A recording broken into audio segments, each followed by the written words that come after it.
Hey guys, it's Destiny, and Black Swan recently got revealed, so I thought I'd discuss my thoughts on her and things to consider when it comes to Black Swan, plus a few other things about 2.0. If you guys enjoy videos like these, don't forget to subscribe and also leave a like to increase your odds of pulling Black Swan, which the source is just to trust me, and of course to also support the video. Without further ado though, let's talk about Black Swan. Black Swan was recently revealed and some other exciting news, and I'd like to begin with the fact that Black Swan has definitely one of my favorite designs in the game. I love her purple clothing and her outfit's design overall, since purple is one of my favorite colors and she gives me the vibe of like a fortune teller or someone who perhaps knows a bit more than they appear to know. Black Swan will be a win nihility character, which is now our second win nihility. And this might mean that Sampo might be getting the boot depending on what Black Swan does. She will be our first banner of version 2.0 since it appears as though we will be jumping from version 1.6 to 2.0, which will likely be, of course, Star Rail's first huge update, as we'll be expanding and going to Penacony, which will be a brand new area, or more so like a brand new map entirely.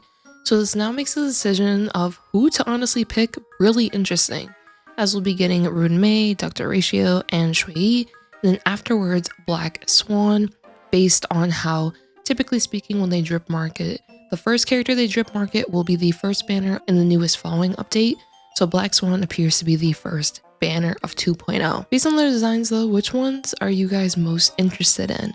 When it comes to Black Swan though, being a nihility character, she likely will be able to massively debuff enemies, similarly to a character like Welt or Silverwolf, and it stays at melee debuffs, or she'll be able to inflict her own forms of damage over time onto enemies, similarly to characters like Sampo, Luca, Gwenhyfen, and so on. I'm personally hoping that she actually excels at both in this case, of being able to inflict consistent wind shear since she is a wind element character, and also debuff enemies as well, since it'll allow her to potentially have a pretty universal slot on your teams if she could do debuffs that most characters can take advantage of.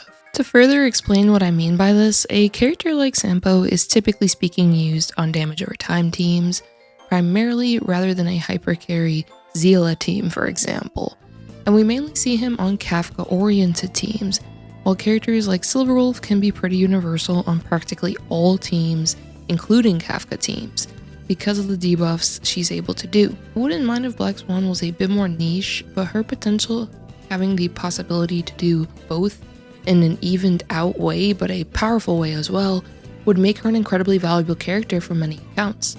If she is primarily damage over time centric though, you're likely going to see her on a majority of Kafka teams, and if she is able to do what Sampo does for damage over time teams, but even stronger, then yeah, I can definitely see Black Swan and Kafka being best friends basically on a team, which if you do have Kafka and this is the case, then I believe Black Swan will be a very good option for you.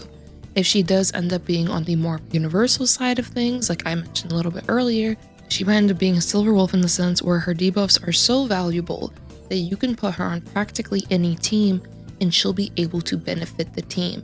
Like if she had a bunch of defense shredding, maybe if she had some form of vulnerabilities. It's just so many things they can possibly do with her character, especially because she is a nihility character. Personally though, I'm likely thinking that she might be overtime centric, since the only 5-star we've gotten so far that is damage over time centric is Kafka. So if we get another one, that will be awesome, and once again, they'll definitely be best friends. But ultimately, it comes down to what she does. Of course, I do hope there is some form of wind shear in her kit for our Kafka mains, because I think that's going to go absolutely crazy. What I would recommend doing though is if you're unsure about Dr. Ratio and are battling with if you should get Ratio, I would advise waiting until the live stream to see what her kit may have to make your full decision, since waiting roughly a week after a banner release allows you to see how others view the character, their actual strength. Maybe you can even test them out in the trial, or even test out your friends' Dr. Ratios through doing the grinding modes of the game, and also lets you see alternative options when it does come to the live stream for the upcoming patch. As for 2.0 though, there's definitely a few things I wanted to talk about. The first thing is definitely start saving the Memory of Chaos currency we get for light cones, since in 2.0, it appears we'll be getting new light cone options.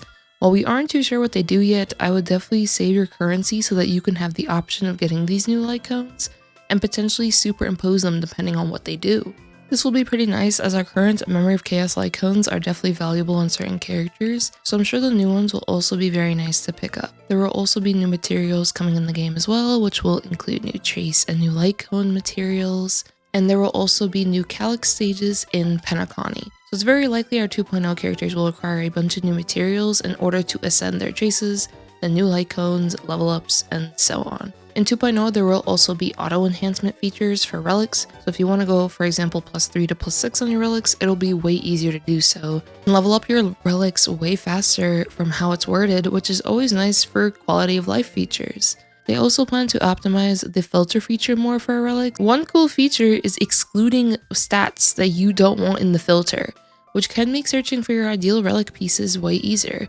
Like if I don't want an offensive piece to have defense from how it's worded, it seems like I can exclude defense being in that filter when I do search for my relics. The last thing I wanted to mention is that there will be a new material called Tears of Dreams coming in 1.6, which will allow you to use this material instead of trace material or light cone ascension material when you don't have enough path materials. So it's pretty universal material to get and can be pretty handy for building characters for sure. There was definitely a bunch of exciting news, and honestly, I am super excited for Black Swan 2.0 happening after 1.6, and that we get to go to the new map, Penacony. I'm sure there'll be a bunch of new things in version 2.0, so I'm very excited to see everything we will experience once we get to 1.6, which is very soon, and later this month actually, and then when we get to version 2.0 afterwards.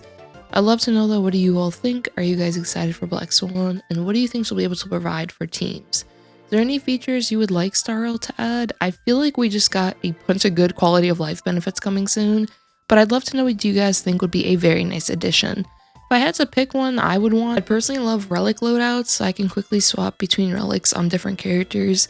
That would be pretty nice so I don't have to remember, oh, this relic was on this character, and then I completely forget where the relic actually was on which character when I do swap them around.